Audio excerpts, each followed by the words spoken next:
The language of absence. 7 signs. Someone is hiding a secret life. There are things that are never said out loud. Yet the body hears them. The instinct registers them. The part of you that has always known what the mind refuses to admit. It has already understood. Before the evidence arrives, before the confrontation, before the silence finally breaks open into something you cannot unsee. This is not paranoia. This is perception.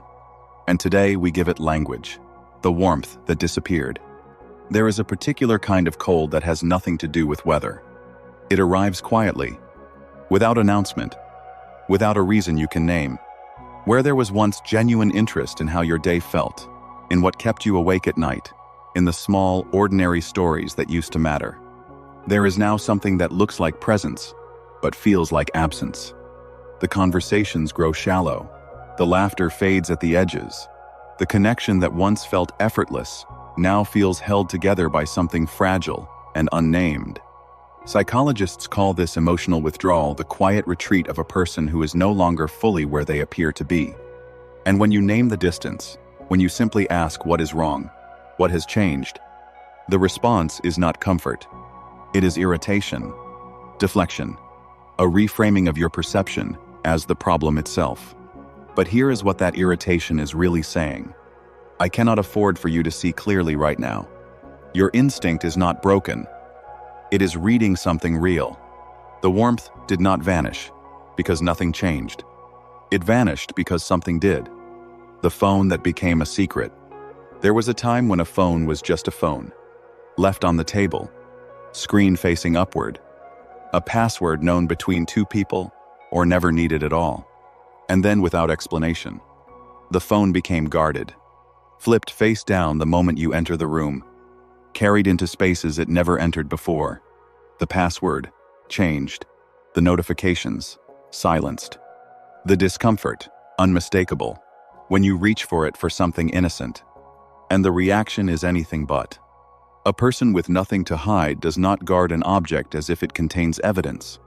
A locked phone is not technology. It is architecture, a wall built around something that was not meant for you to find. The schedule that stopped making sense. Patterns, once reliable, begin to blur. The time of arrival, uncertain. The errands, multiplying. The explanations, arriving too quickly rehearsed in a way that answers the question before you thought to ask it. Something that was never a priority suddenly demands time. Hours appear and disappear, with stories attached that fit together loosely, if at all. And when you ask the simple questions, the ones that should have simple answers, the tone shifts. Impatience surfaces. You are made to feel that asking is the transgression, not the inconsistency that prompted it. But listen carefully to the quality of the explanation. Truth does not need to be managed, it simply is. When someone is managing a narrative, the effort is visible in the spaces between words, in the pause before answering, in the detail offered too eagerly, in the vagueness where there should be certainty, the love that became performance. Affection, once natural, begins to feel orchestrated. The touch, still present but lighter.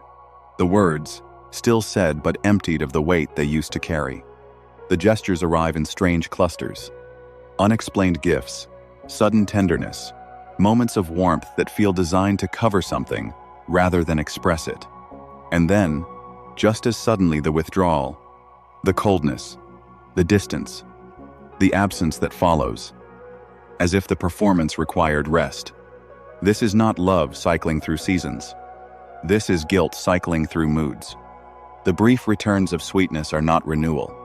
They are compensation, the quiet tax paid on a debt you were never told existed. Real love does not feel like guessing. It does not oscillate between warmth and ice without reason. It does not leave you studying the temperature of a room just to know where you stand, the presence that became absence. They are there, physically, undeniably there. And yet, something is unreachable. The eyes, elsewhere. The mind, managing something invisible. The energy, divided between the room they are in and the one they are not. This is the particular loneliness of being near someone who has already, in some quiet way, left. Not dramatically. Not with a door slammed or words thrown across a room, but in the slow, barely perceptible shift of attention towards something you are not allowed to see, toward someone whose name has not yet been spoken, toward a life being quietly assembled in the shadow of yours, the intuition you were told not to trust. There is a voice that has been speaking for some time now. You may have named it anxiety. You may have called it overthinking.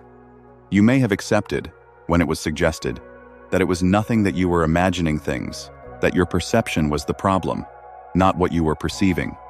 But here is what intuition actually is. Pattern recognition too fast for the conscious mind to articulate. It is your entire history of knowing this person, every small inconsistency, every fleeting expression, every moment that didn't quite add up, compressed into a feeling that something is wrong. That feeling is not paranoia. It is data. You are not losing your mind. You are being asked to distrust it by someone who needs you to. The question worth asking: if you found yourself here, if something in these words touched something you have been carrying quietly, then something in you has already understood. Not the details, not the full picture, but the shape of it. The Stoics believed that truth does not require pursuit. It reveals itself, slowly, unmistakably, to those willing to see clearly rather than comfortably. Clarity is not cruelty. It is the beginning of everything that comes after. The distance that can be named can be navigated. The pattern that is recognized can be responded to. And the life that is fully yours can only be chosen from a place of honest sight. You already know more than you have allowed yourself to say. The question is not what is happening. The question is, what do you intend to do with what you know?